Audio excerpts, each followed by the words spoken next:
ក្រុមប្រឆាំងក្រៅប្រទេសព្រួតគ្នាវាយប្រហារលោកសានប៊ុនឆៃនិងកូនស្រីសារ៉ាសង្ស័យច្រណែនរឿងបានជួបសម្ដេចតេជោបន្ទាប់ពីលោកសានប៊ុនឆៃនិងភរិយាជាពិសេសកុមារីសារ៉ាដែលត្រូវបានសម្ដេចតេជោហ៊ុនសែនប្រធានព្រឹទ្ធសភាកម្ពុជាអនុញ្ញាតឲ្យចូលជួបសម្ដែងការគួរសមនៅគេហដ្ឋានរបស់សម្ដេចកាលពីថ្ងៃម្សិលមិញនេះ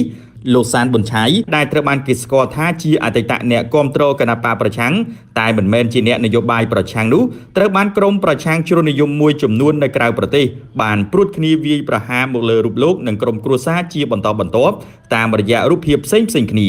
អ្នកប្រឆាំងផ្កាប់មុខទាំងនោះខ្លះបានវាយប្រហារកោះកកាយពីរឿងអតីតកាលមកលើលោកសានប៊ុនឆៃទាំងបំភ្លៃនិងគ្មានការពិតខ្លះបានវាយប្រហារមកលើកូនស្រីរបស់លោកឈ្មោះសារ៉ា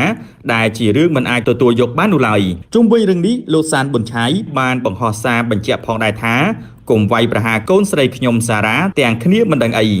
អ្នកប្រជាធិបតេយ្យคล้ายៗមួយចំនួនសូមបញ្ឈប់ការវាយប្រហារខ្ញុំនិងក្រុមគ្រួសារខ្ញុំជាបន្ទាន់ព្រោះខ្ញុំខ្លាចខ្ញុំមិនអាចធ្វើចិត្តបានក្រែងលោខ្ញុំទំលាយឈ្មោះមេកំពូលរបស់អ្នកឯងថាអ្នកណាខ្លះកំពុងធ្វើការឲ្យពុកខ្ញុំព្រោះមានអ្នកខ្លះចង់ធ្វើអ្វីមួយក៏សូមយោបល់ពុកពីអាមេរិកពីអូស្ត្រាលីដែរខ្ញុំមិនបំបែកបំបាក់អីទេតែកុំបង្ខំខ្ញុំស្ងាត់តែអ្នកមិនចង់ឲ្យខ្ញុំស្ងៀមខ្ញុំនិយាយមែននិយាយមុខស្ងួនហើយក៏ចង់ប្រាប់អ្នកប្រជាធិបតេយ្យដែរថាបើដេកសង្ឃឹមថាសំរងស៊ីអាចចូលស្រុកខ្មែរវិញបានវាមិនអាចទេពុកបញ្ជាក់ជាមួយខ្ញុំច្បាស់ណាស់គ្មានផ្លូវទេកូនហើយបើថាសំរងស៊ីនឹងចុះមុខចាប់សម្ដេចហ៊ុនសែនវិញវារឹតតែស្រមៃមិនចេញទេ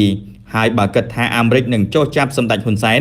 វាជារឿងដែលដេករវើរវាយជារបៀបមនុស្សឈួតជ្រូកព្រោះប៉ុន្មានខែខាងមុខទៀតពុកនឹងអញ្ជើញទៅអឺរ៉ុបហេងស៊ុយខ្ញុំសូមពុកទៅដែរក៏មិនដឹងលោកសានប៊ុនឆៃបានបន្តទៀតថាសរុបសេចក្តីមកវិញចូលអ្នកប្រជាធិបតេយ្យคล้ายៗមួយចំនួនមេត្តាកុំយកក្រុមគ្រួសារខ្ញុំមកពាក់ព័ន្ធនយោបាយអីព្រោះខ្ញុំមិនមែនជាអ្នកនយោបាយទេខ្ញុំគ្រាន់តែជាអ្នកធ្លាប់គ្រប់គ្រងគណបកប្រឆាំងពីមុនមកតែប៉ុណ្ណោះហើយក៏មិនដែលធ្លាប់ជាសមាជិកបកដែរហើយអ្វីក៏តាមកំតិចខ្ញុំម្លេះរៀនគិតឲ្យបានវែងឆ្ងាយជាងនេះបន្តិចកុំសរសេរវាយប្រហារក្រុមគ្រួសារខ្ញុំទាំងកំហឹងការដែលមិនចេះគិតវែងញែកឲ្យបានល្អិតល្អន់និងត្រឹមត្រូវអញ្ចឹងហើយទើបធ្វើឲ្យអ្នកប្រជាធិបតេយ្យល្អចាស់គេអត់ហ៊ាននៅក្បែរយល់